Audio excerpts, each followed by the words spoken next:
සුබ දවසක් වේවා. අවිධිමත් ආහාර රටාවක් සෞඛ්‍යමත් ආහාර රටාවක් බවට පත් කරගන්නේ කොහොමද? මම කලින් වීඩියෝ වලදී ඔබට බෝනවන රෝග කියන්නේ මොනවද කියලා බෝනවන රෝග සඳහා බලපාන හේතු සාධක ගැන කතා කරා. ඉතින් එමේ හේතු සාධක වලින් ප්‍රධානම හේතු සාධකයක් තමයි මේ අවිධිමත් ආහාර රටාව. ඉතින් අපි බලමු මෙම ලංකාව ගත්තොත් ලංකාවේ සිදුවන මරණ වලින් 75%කට වඩා මරණයට පත්වන්නේ මෙම බෝනවන රෝග. දියවැඩියාව, හෘද රෝග, වම්බඩු රෝග, ඇතුළු රෝග ගණනාවක්. ඉතින් මේ රෝග සෑදීමට කලින් වළක්වා ගැනීමට හැකියාව තියෙනවා නම් ඔබට රටට ලෝකයට ලැබෙන සෞඛ්‍ය අතින් ලැබෙන ප්‍රයෝජනය අතිමහත්යි. රෝගයක් සෑදෙනකම් බලන්නේ නැතුව රෝග වළක්වා ගන්න වැඩ කරමු. දැන් අපි බලමු මුලින්ම අපි මේ සම්බන්ධයෙන් ආහාර ගැටලු මොනවද කියලා බලමු. ආහාර ගැටලු වශයෙන් අපිට දක්වන්න පුළුවන් නිසි ප්‍රමාණයට ආහාර නොගැනීම නිසා පෝෂණ උන්නතා වර්ධ පෝෂණ තත්ත්ව ඇතිවීමට හැකියාව. ඒ වගේම තමයි අධික ලෙස ආහාර පරිභෝජනය. අධික ලෙස කාබෝහයිඩ්‍රේට්, විෂ්ඨාහාර, මේද සහිත ආහාර වැඩිපුර ගැනීම තුළින් සැකසූ ආහාර වැඩිපුර ගැනීම තුළින් ඔබව තරබාරු කරනවා අතිබර පුද්ගලයන් බවට පත් වෙනවා. ඒ වගේම එළවලු වර්ග ආහාරයට අඩුවෙන් ගැනීම නිසා තමන්ගේ පෝෂණ ඌනතාවය නැති වෙනවා. මේ ආහාර රටාවේ අපි නිවැරදි ආහාර රටාවක් බවට පත් කරගත්තොත් අපිට ගොඩාක් සෞඛ්‍යවතින් නිරෝගී පුද්ගලයෙක් වශයෙන් දීර්ඝ කාලයක් තිස්සේ ජීවත් වීමට හැකියාව ලැබෙනවා. අපි බලමු දැන් කොහොමද මෙම දාර්ශනික ශීලාංකිකයෙකු සඳහා නිර්දේශිත ආහාර ප්‍රමාණය. හැඩට ඉන්න මැනන කන්න. අපි වැඩිපුර ආහාර කෑවොත් අපි අතිබර වෙන්න පුළුවන්. ස්ථූල වෙන්න පුළුවන්. අඩුවෙන් ආහාර ගත්තොත් අපි පෝෂණ ඌනතාවයන්ට මුහුණ දෙන්න පුළුවන්. ලංකාව ගත්තොත් ලංකාවේ ප්‍රධාන ආහාර වේල් තුනක් තියෙනවා. උදය, දවල්, රාත්‍රී. ඉතින් මේ ආහාර උදය, දවල්, රාත්‍රී සඳහා ගත යුතු ආහාර වේල ගැන අපි ඉගෙන ගන්නවා. මෙහිදී අපි අපේ බත්තිගානේ ගත්තොත් බත්තිගානේ අපි කාබෝහයිඩ්‍රේට් වලට නියමිතව තියෙන්නේ පිඟානේ භාගයක්. ඒ කියන්නේ ධාන්‍ය වර්ග, බත්, අල වර්ග, කොස්, දෙල් ඇතුළු සියලුම ආහාර අපි පිඟානෙන් භාගයකට සීමා කරනවා. ඉතිරි භාගයෙන් 3න් 2ක්ම ගන්න ඕනේ අපි එළවලු වර්ග.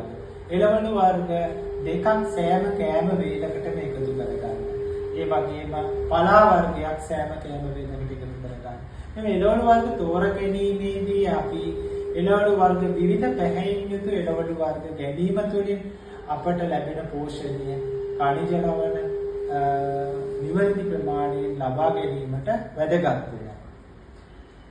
එතකොට ඉතිරි භාගයේ 3න් 1ක් ගන්න ඕනේ අපි ප්‍රෝටීන ආහාර.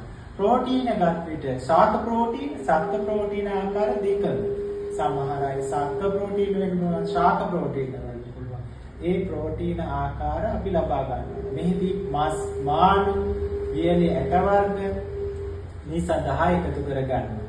ඉතින් මේ ආකාරයට ආහාර වේල නියම ආකාරයට සාදා ගැනීම තුළින් ඔබට සෑදෙන රෝග වළක්වාගෙන දියවැඩියාව, හෘද රෝග සමාජයේ වැඩිපුරම පැතිරිලා තියෙන රෝග අතර බහුලම රෝග ගණයට මෙම රෝග ඇතුළු පිළිකාගත් ඇතුළු විශාල පරාසයක් තුළ පවතින.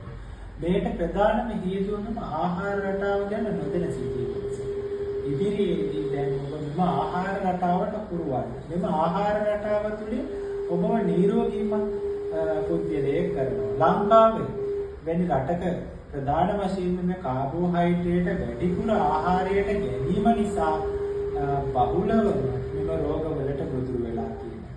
ඉතින් අද අපි කතා කරේ මෙම සෞඛ්‍යමත් ආහාර නිරෝගී පුද්ගලයෙක් වශයෙන් අපි නිරෝගීව සිටින කෙනෙක් ආහාර ගත යුත්තේ කොහොමද කියලා. විවිධ ලෙඩ රෝග වලින් පෙළෙන අයට ආහාර අපි සීමා කරනවා. ඒ සම්බන්ධයෙන් අපි ඉදිරි වීඩියෝ තුනදී කතා කරමු.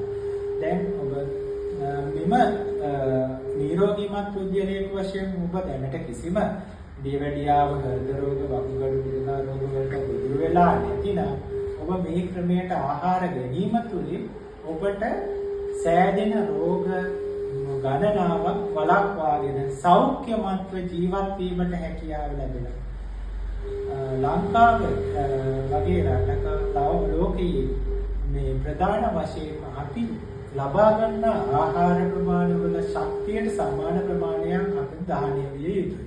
නැතිනම් එසේ නොමැති වෙන විට ඒවා අපේ ශරීරය තුළ ග්ලයිකෝජන් වශයෙන් මේදය වශයෙන් තැන්පත් වෙනවා. මේ ඉතින් තැන්පත් වීම නිසා අපි තරමාරු අවලක්ෂණ පෙනුමක් ඇති වෙනවා. තමන් ප්‍රමාණවත් ආහාර ප්‍රමාණයක් නිසි පරිදි ගැනීම තුළින් මේ ලෙඩ රෝග වළක්වා ගන්න පුළුවන්. ඉතින් අපි බලමු තවත් දෙයක් තමයි අපි අනවශ්‍ය සැකසූ පිළියෙල කර ආහාර ගැනීමට වඩා පළතුරු අතිරේක අමතර ආහාර වශයෙන් පළතුරු ආහාරය ගැනීම වඩාත් සුදුසුයි. ජලය පානය කිරීම වඩාත් සුදුසුයි. මේ ආකාරයට ආහාර වේල නිරෝගීමත් ආහාර රටාවකට පුරු වුණොත් ඔබට ලෙඩ රෝග ගණනාවක් වළක්වාගෙන සෞඛ්‍යමත්ව ජීවත් වීමට හැකියාව ලැබෙනවා. අපි ඉදිරියේදී විවිධ ලෙඩ රෝග, දියවැඩියා, හෘද රෝග, වකුගඩු රෝග ඇතුළු රෝග ගණනාවක් සහ අධිබර සහිතය අධිබරයට විවිධ හෘද රෝග සහ මේ වගේ බෝඩවන රෝග සෑදීමේ අවධානය ඉතාමත් වැඩි. ඒ සම්බන්ධව අපි ඉදිරියේදී කතා කරමු. ඉතින් channel එක subscribe කරලා තියාගන්න.